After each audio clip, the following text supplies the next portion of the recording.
मट्टी का बेटा हूँ, मरते मरते भी कुछ कर जाऊंगा। उखड़ती बूढ़ी सांसों से चुरा के चंद सांसें मैं चीर के सीना धरती का फसल नई बो दूंगा। खेतों में फिर हरियाली की चादर जब बिछ जाएगी, खेतों में फिर हरियाली की चादर जब बिछ जाएगी, उगाएगी जवानी मेरी, सांसों में सांसें भी आ जाएंगी। और फिर पकते पकते फसल सुनहरी जब हो जाएगी, लेके दाती हाथों में गाता गीत बैसाखी के, मैं सोने के ढेर लगा दूंगा, मैं सोने के ढेर लगा।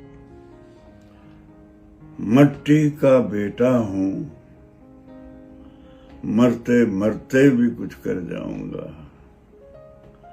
उखड़ती बूढ़ी सांसों से चुरा के चंद सांसें मैं चीर के सीना धरती का फसल नई बो दूंगा।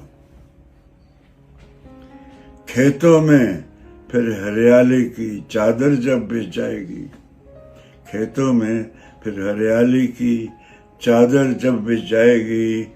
एक तरफ धर्मेंद्र सिंह देओल की हालत गंभीर है और दूसरी तरफ बीवी जो है पूरी तरीके से पॉलिटिकल करियर को लेकर अंधी हो चुकी है। ये तो हम सभी जानते हैं कि धर्मेंद्र देओल ने कितनी मुश्किलों से हेमा मालिनी से शादी की थी। पहले ही धर्मेंद्र जो है वो शादीशुदा थे, बावजूद इसके उन्होंने बॉलीवुड इंडस्ट्री से अपने पूरे परिवार और अपने दोनों बच्चों से लड़कर उन्होंने हेमा मालिनी से दूसरी शादी की थी। पर आज ये वक्त आन पड़ा है कि हेमा मालिनी जो है इतने बुरे वक्त में भी धर्मेंद्र का साथ नहीं दे पा रही है। जी हाँ दोस्तों, आपने बिल्कुल सही सुना। एक तरफ कहा जाता है कि प्यार में इतनी ताकत है कि प्यार करने वाला इंसान 7 समंदर पार से भी आ जाता है अगर उसे जरा सी भी खरोच आए। पर ये क्या, धर्मेंद्र और हेमा मालिनी के केस में तो इसका बिल्कुल उल्टा हो रहा है। एक तरफ धर्मेंद्र सिर्फ मुंबई में है और धर्मेंद्र की दूसरी पत्नी यानी कि उनका प्यार जो है वो दिल्ली में। बावजूद इसके धर्मेंद्र अगर हॉस्पिटलाइज्ड हैं तो हेमा मालिनी उन्हें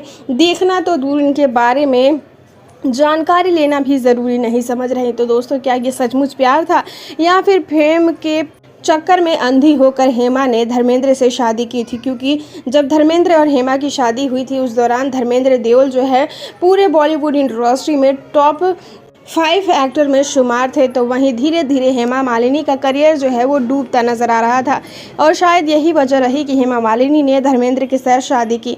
और वक्त ये आन पड़ा है कि आज धर्मेंद्र जो है ज़िंदगी और मौत से जूझ रहे हैं और दूसरी तरफ जो है उनका पूरा परिवार उन्हें इग्नोर करने पर तुला हुआ है। जी हाँ दोस्तों, आपने बिल्कुल सही सुना। धर्मेंद्र देओल इस टाइम पे हॉस्पिटलाइज हैं। आखिर क्या हुआ है उन्हें, परिवार के सदस्य आखिर उनका किस तरीके से साथ दे रहे हैं, पूरी जानकारी प्राप्त करने के लिए हमारे इस वीडियो के आखिर तक बने रहें।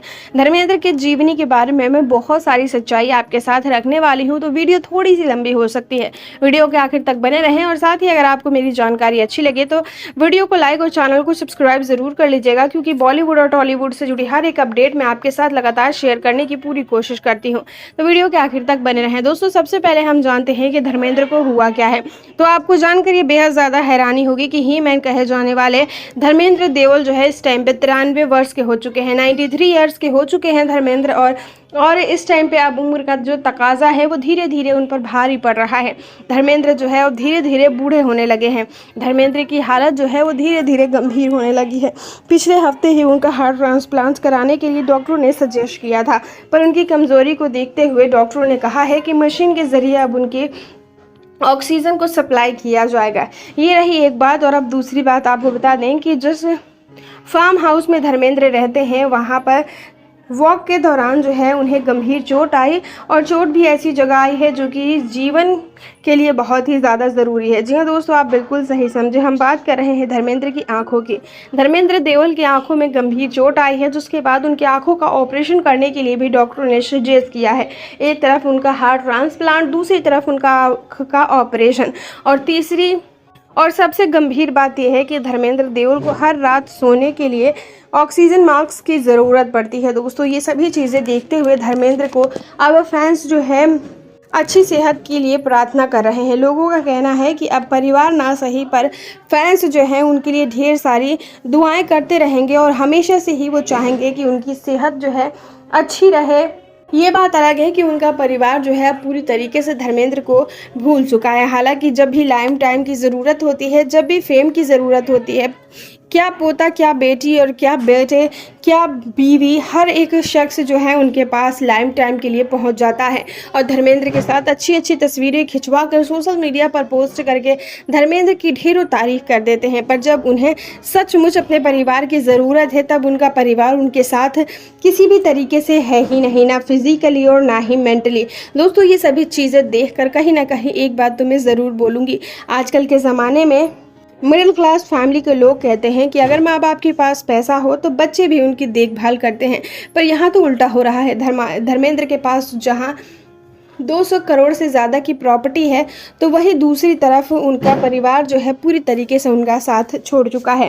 दोस्तों, आपको जानकर ये बेहद ज़्यादा हैरानी होगी कि धर्मेंद्र जो है हमेशा से ही चाहते थे कि उनका परिवार एकत्रित होकर रहे, पर उनकी एक गलती ने उनके पूरे सपने को बिखेर कर रख दिया।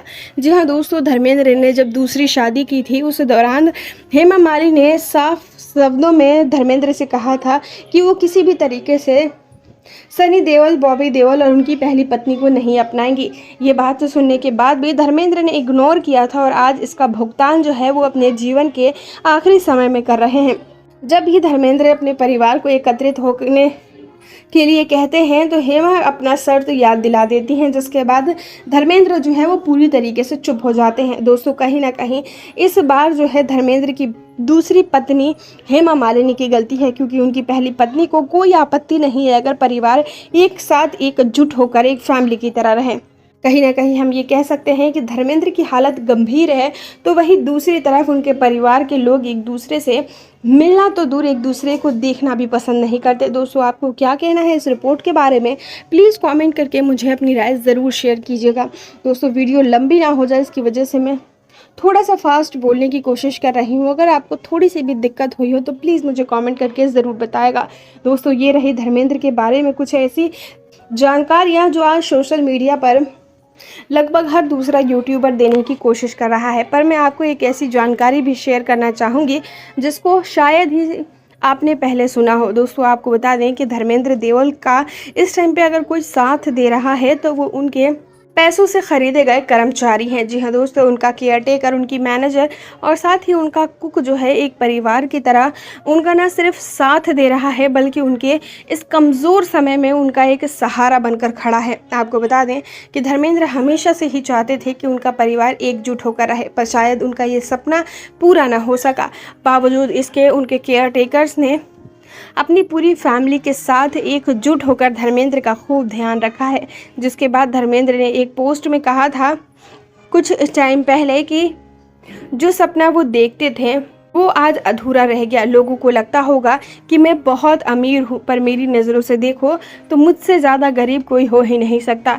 एक तरफ एक कुक जो है वो मेरा ध्यान रखता है चंद पैसों के लिए, पर वो मुझसे ज़्यादा अमीर है क्योंकि उसका पूरा परिवार उसके साथ है, उसके बच्चे उसके साथ खेलते हैं। पर मेरे बच्चों का क्या, वो तो हमेशा ही पैसों से खेलना पसंद करते हैं। मेरी बीवी को मुझसे ज़्यादा अपने फेम की पड़ी है, उसे मुझसे ज़्यादा अपने करियर की पड़ी है। दोस्तों, कहीं ना कहीं ये सभी चीज़ें देख कर ये साफ होता है कि आज के ज़माने में आज जहाँ पैसा ज़रूरी है तो वहीं दूसरी तरफ पैसों से ज़्यादा ज़रूरी है अपना परिवार और उस परिवार में ढेर सारा प्यार। अगर आपको भी यही लगता है, अगर आप मेरी बात से एग्री करते हैं तो प्लीज़ कमेंट करके अपनी राय हमारे साथ शेयर ज़रूर कर दीजिएगा। मैं हमेशा से ही चाहती थी कि धर्मेंद्र की अच्छी सेहत की आप सभी कामना करें, ताकि धर्मेंद्र जो है कम से कम जीवन के कुछ समय में वो परिवार को एक साथ एकत्रित देख सके। और मैं उनके पूरे परिवार से ये निवेदन करना चाहती हूँ, अगर आप लोग सचमुच धर्मेंद्र से प्यार करते हैं तो थोड़े टाइम के लिए ही, दिखावे के लिए ही, पर आप लोग एक साथ एकजुट होकर ज़रूर रहें। अगर आपको मेरी जानकारी अच्छी लगी हो तो प्लीज़ वीडियो को लाइक और चैनल को सब्सक्राइब ज़रूर कर लें।